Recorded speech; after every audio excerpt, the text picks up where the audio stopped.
We'll get one more response right here before we go to the next question. I got like a couple questions. No, we ain't got no questions. Just respond to that. Oh, We're going to do questions at the end.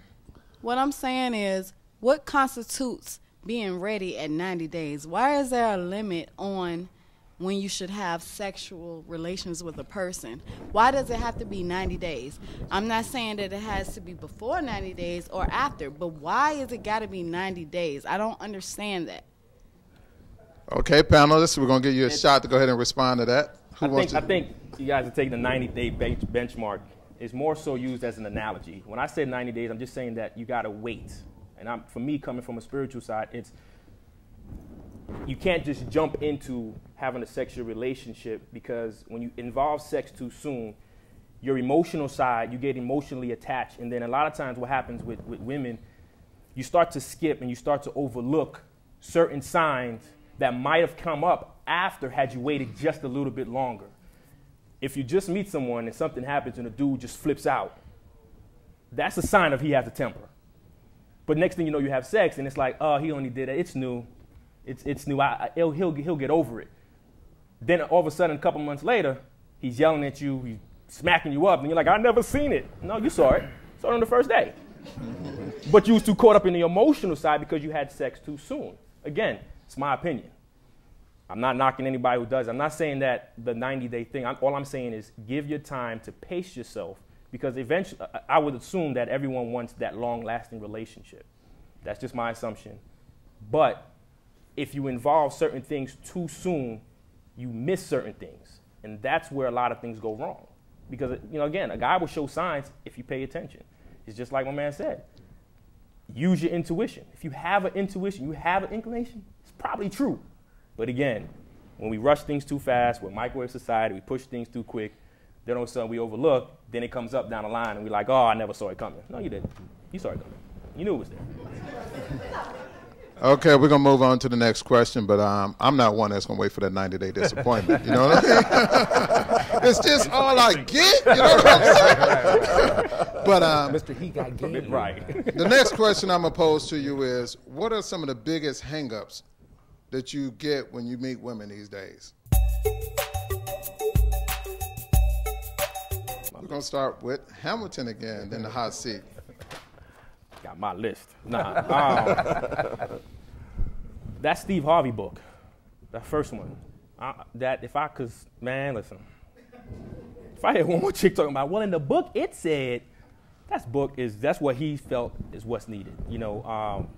Biggest hang up, someone said it earlier, just being, is a level of being independent, but there's also too independent. I've met women, I don't need no man. You may not need him, but you may want a man. You shouldn't want a man to come in and just feel, you want a man to come in and protect, to provide, but in what way? Some women say, oh, he got to make a certain amount of money, he got to drive a certain type of car. Again, to narrow it down, superficial values. Get over it. Because if you make it 6 figures and you lose your job, guess who you're coming to? That same dude. But if you're looking for a certain type, you're looking for certain things, you got to look past that. I can't stress enough to look past the superficial values. And unfortunately, a lot of women that I do, meet, that's just all they want. They want something that's superficial, and I can't do superficial. So. Okay, we're going to switch it up. We're going to catch Jack Money off guard. Jack Money, you the DJ. You out here. You doing parties, women out there shaking, guys out there dropping it like it's hot. What are some of the biggest issues you think guys are running into right now when they meet women? I'm on the wrong panel. I think technology has made a lot of people. I've been DJing for 25 years, so I've seen a lot change. I go do a party now, and you can have 100 women in that party standing on one side of the room and 50 guys standing on the other side, and they never come together. All they waiting on the electric slide to come on to bring them all on the floor. We have become so antisocial to the point where I was telling them about me and my wife. We were inviting people over to the house, and she on the phone with her girlfriends like, is anybody single going to be there? Is anybody? Everybody is so standoffish and so antisocial. That's a big hang up. And it seems like in Atlanta, the most beautiful women got the biggest hang-ups about what they look like. I just don't understand that. You know, a man loves you when he see you at the grocery store with a ponytail and your jogging pants on. He want the authentic you. He don't need you to be with them big high heels that y'all wear to the club and the dress and all, the makeup and all that. He want the real you. If you can get him with the real you, everything else is just a bonus. So we got to start being more sociable with each other. You know, we texting each other and Twitter and all that stuff, but go out somewhere and go in a crowd of people and meet some people face to face.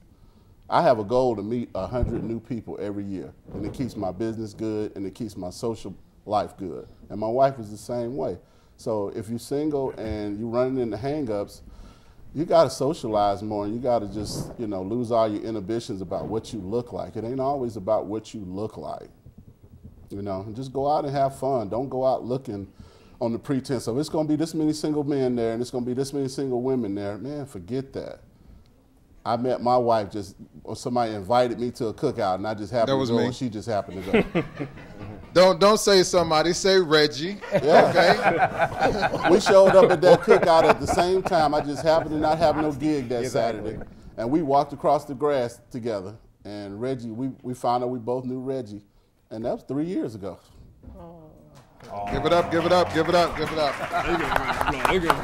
Okay, we're going to switch it up. We're going to switch to Ron. Ron has never been married, so Ron, I really need to know what's the biggest hang-ups. You know what I mean? Let's get it out. First off, I want to come to a cookout. I need to come to a cookout.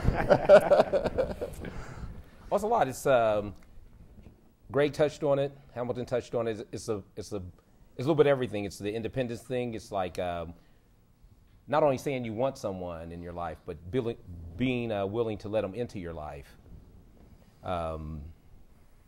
Like if the club thing was brought up and not socializing and electric sliding and all that stuff, and it's very true. But even when ladies are out and you're supposed to be having fun, they have like this unapproachable sense to them. They don't smile. They just kind of, you know. And even if a brother just comes to you and say, "Hey, how you doing? You look good," or whatever. "How you doing? What's your name?" You know, just speak back. I mean, just socialize. It's not one. It's one of those things where, you know, you get the up and down, or then you have to do like the conquer and divide thing. Like, yo, Hamilton, go talk to a girl. I'll go talk to her, and you separate them. But when they're together, they kind of look at each other. Yeah, exactly. Yeah, hey, I'm not telling you to date her. Just get her out of the way. No, and then they're a little more receptive. But if they're together, oh man. Oh, I'm sorry. I forgot to put the rules into play. Okay. No. That was me. I thought I turned it off. My bad. But anyway, so to go back to what I was saying was. It's quite a few things, but most of all, just be honest with the situation and be honest with yourself and be open and just share. I think that's a lot of hang-ups because they'll say one thing and it's these like it's almost like armor, you know, to kind of ply through it, you know, because I know there's a lot of people as you get older and experiences and things like that, you're hurt and you're more protected, but sometimes you just got to let it go and just like release it and. You can find love, but if you're protecting yourself, and that's one of the hang-ups I see is like, you know, you never get to see the true person, you know, so that's those are a few of the big hang-ups. Okay, we got James Travis, 6 feet, Mr. Braun. Know what I'm saying? What are your biggest hang-ups? Well, what I've encountered is women having an expectation of who I should be versus who I am. I often get, you know, them questioning things that I do, things that I say, versus, I mean, me being myself. This is who I am, except that reality. You may not like some things about me, but I can't change that. You know, there was a time that I wore 2 masks, you know, to appease people's emotions. Okay, maybe they may not take this the right way. Let me sugarcoat it, let me downplay it, but then later on, I'm dealing with the resentment. I'm holding stuff in. So, I stopped doing that and being myself, and then people still can't take it. So, I don't change, but I encounter women wanting me to be something that I'm not. And I'd rather them accept me for who I am versus try to change that. All right. Let's get to this next question. This is a doozy. We're going to start with James first. Why do men cheat? I think realistically it's the abundance and accessibility of the option to do so. There's nothing preventing you from doing it. Even if you're in a monogamous relationship and You know, you meet someone on the street and she give you the play like you can get it. I mean, what's stopping you? You know, at the same time, you got to have morals within yourself to know what's right and what's wrong, and not, you know, fall victim to that. But there's nothing that stops you from doing it unless it's either discipline within yourself. Hamilton, let's get to you. Why do men cheat? Have you cheated before? Let's just joke. I'm just joking. Let's get to the question, Hamilton. Just run the bus over him. James, you can answer that question too, but go ahead, Hamilton. Like pushing me on the train? Yeah, no doubt. Just like you said, it's opportunity and chance. A lot of times it's also vulnerability. Let's say a guy's in a relationship and they had like a bad spat, you know, with the significant other. Next thing you know, they're out drinking. You know, he's out drinking, or he might have called a friend up saying, "Hey, we need to go out. We need to talk about my relationship." You know, and then next thing you know, that opportunity, because if he's hurt, it's like, oh, she's this, she's that. The next thing you know, he's looking for comfort from someone else, and then that kind of just the temptation kind of leads from one thing to another. So, vulnerability, chance, you know. So, you know, that's pretty much from what I've seen why men cheat. Or they're just dogs. So. Okay, Jack Money, DJ, you see it all the time. You see people that are in relationships that go out to party, say, I know you with somebody. What are you doing up in here? All up on that next person. Why do you think men cheat? Wow. I think it's because the opportunity presents itself sometime. I don't think it's necessarily because of some spat or something at home most of the time, but sometimes a man is going to find somewhere to restore his manhood if he feel like it's being knocked or taken. And that's not always the case. It can be several cases where when he's not around his woman, he's just trying to see what he can get. But a lot of times, if a man is dealing with a situation at home that he's not, you know, feeling like he's the man, he's going to find somewhere to, you know, become the man.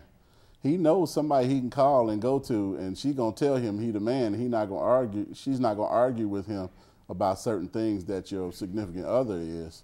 But it's a fine line between self-control and having a guilty conscience and all of that, and all those things come into play. But I don't think there's any one particular thing that makes a man cheat, but a lot of men do, and I don't know. I don't think you could just put your finger on one thing that does it. Opportunity is there.